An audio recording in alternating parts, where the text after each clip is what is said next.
Hello everyone and welcome back to Work in the Verse. The summer for VR is starting to heat up with a lot of movement. Apple stepping into this space has seen mixed results for them, but they're pushing others to step up their game, which means good things for you and me. In this episode of There's More Than Just Meta VR News, we'll hit the highlights of what's going on. We'll look at what's been going on with Apple and Meta, Sony's slow walk of exiting VR, some VR experimental news that one day will change how we VR, and to wrap it up, the tease of future headsets to keep us guessing where VR is going, along with some immersed news that got me excited to use their application once again. Let's not keep you waiting any longer, and let's get started with Apple. With a slow start to adoption, Apple is pushing out the Vision Pro to more countries, so more of the world is getting their virtual hands on, but that's probably the least exciting for us diehards. Surreal Interactive has slipped into the walled garden of Apple and came out with a controller that has native support for the Apple. The traditional controller set that looks similar to other VR offerings is the first third-party peripheral that makes gaming much more realistic. Being the first, it will hopefully not be the last, and maybe even encourage Apple to rethink their hands-only approach. Obviously not a perfect solution, but it's a good start to encourage others. With the good comes maybe not the so good if you were hoping for Apple to iterate quickly on the Vision Pro 2. Rumor is that Apple is going to delay this until after 2025 as they want to focus on a lower-end solution. For most of us, I think that's good news, but will it be affordable enough that we won't have to compromise on other purchases? Likely not, but at least we can dream about it. Speculation is running rampant here, but the obvious price-saving changes aren't hard to imagine, from lower quality lenses to more support from peripherals such as desktops and laptops. In an effort to boost more interest in the Apple Vision Pro, Apple has partnered with Blackmagic Design, the makers of DaVinci Resolve and cinematic cameras, to produce the first commercial camera system for Apple immersive video. Based off the Ursa Cine 12K, Blackmagic has made the camera stereoscopic and can capture up to 8K resolution per eye. Likely for future upgradability to keep studios in the ecosystem, they designed a custom lens system to account for their large image sensors that also tracks positional data. Going one step further, Blackmagic is also embedding this data into the raw image file to make it less tedious of tracking immersive data in multiple files and formats. Apple is like most companies, trying something new, and that the interest comes in peaks and valleys, and the Vision Pro is no different. IDC reported that sales for the year looked to be in the 500,000 at best, with numbers more likely to be in the 400,000s. As reported by PC Mag's Michael Kahn, the IDC report went on to say that 3/4 of today's buyers are businesses, and not in bulk, but rather more as one-off cases in software development to trying it as a work device. What seemed like a long time, Apple finally started making their headset available outside of the US. Starting in early June, Apple started rolling out the Vision Pro to China, Hong Kong, Japan, and Singapore. By mid-June, it was also available in Australia, Canada, France, Germany, and the UK.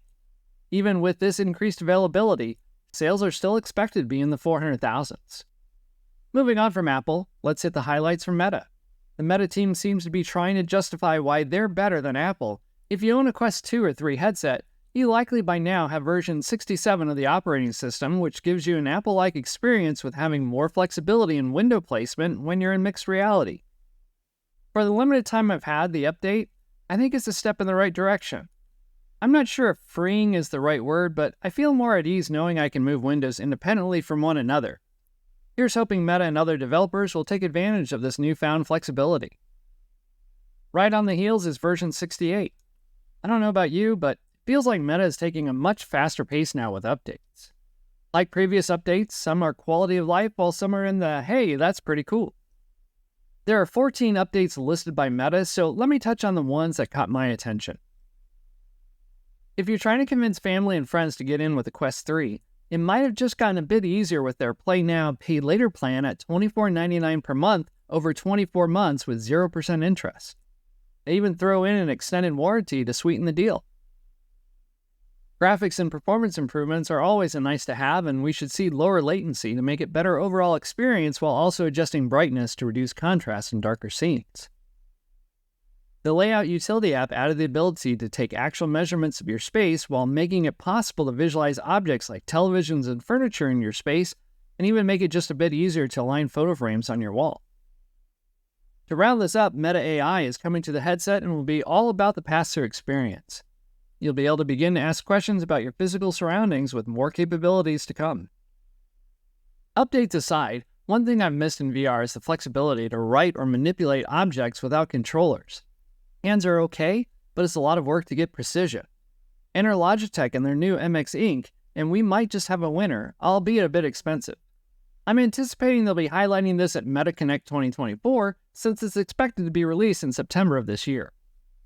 And with that exciting news, it would be a miss in this episode not to throw in the likely tease at MetaConnect 2024 about the upcoming Quest 4 headset.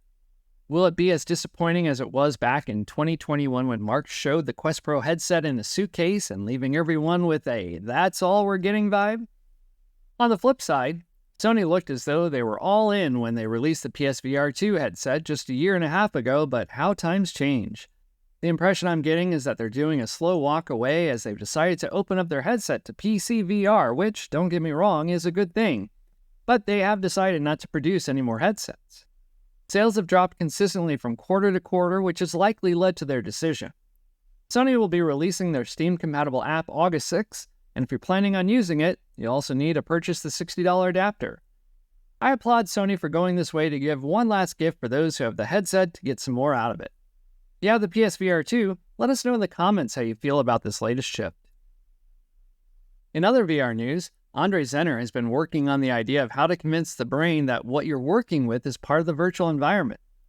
By using weights and adding resistance that adjust to an environment, the brain will perceive the same weighted object as being different based upon location. Although these are only prototypes, Sony has cited his work as they explore how to make better and more responsive controllers. Hard to say, though, if Sony will continue this direction, considering that they're bowing out at least for now with the PSVR 2 headset. I have links below to Andre's work. Speaking of haptics, researchers at the University of California, San Diego are experimenting with simple adhesives that include electrodes, silicone, and polymer that is highly malleable that is placed directly on the skin. By applying a controlled, minimal amount of electrical current, the information perceived by the brain is the feeling of touch. Who knows? One day we may be able to get true haptic gloves and bodysuits that may encourage us to suit up rather than being a hindrance to wanting to get into the next VR session. Let's wrap up today's session with news from Valve, Samsung, and Immersed. For many years now, we've been hearing about Valve readying a new VR device. Last month, Valve published a wireless VR patent that seems to require new hardware to be able to deliver the best cable-free environment possible. The idea seems to focus on increasing the amount of fidelity information that can be delivered to the user. Not surprisingly, the focus is still around the availability of support hardware, such as laptops and desktops, to do the heavy lifting. Until more sophisticated processors are available, it's still a viable option to keep the weight and comfort of headsets down. A couple of weeks ago, the internet got into a frenzy that Samsung and Google are going to be showing off their VR efforts later this year, but when pulling back the brief announcement, it's looking more likely a developer version will be ready in October, with a consumer version ready at the end of Q1 in 2025.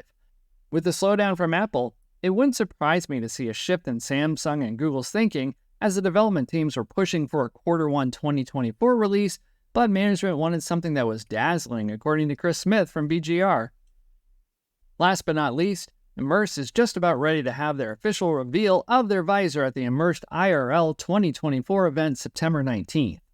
The headset sounds great, but I'll admit there are two things that have turned me off. First is the cost. At $400, it sounds too good to be true, and it is. This price is the membership price. That membership price means you have to pay $40 per month for 2 years. That comes out to $960. Tack on the $400, and you're looking at $1,369. According to their website, there is an option to buy it outright at $1,050. Now, the membership does give you extra benefits, but it really comes down to how you work if it's a value proposition ad. Speaking of turnoffs, earlier this year, the Immersed team dropped the only reason why I was using their experience in the first place, and that was supporting multiple physical monitors. They even supported virtual monitors too. Well, once they dropped that, they wouldn't even let you connect to just one monitor.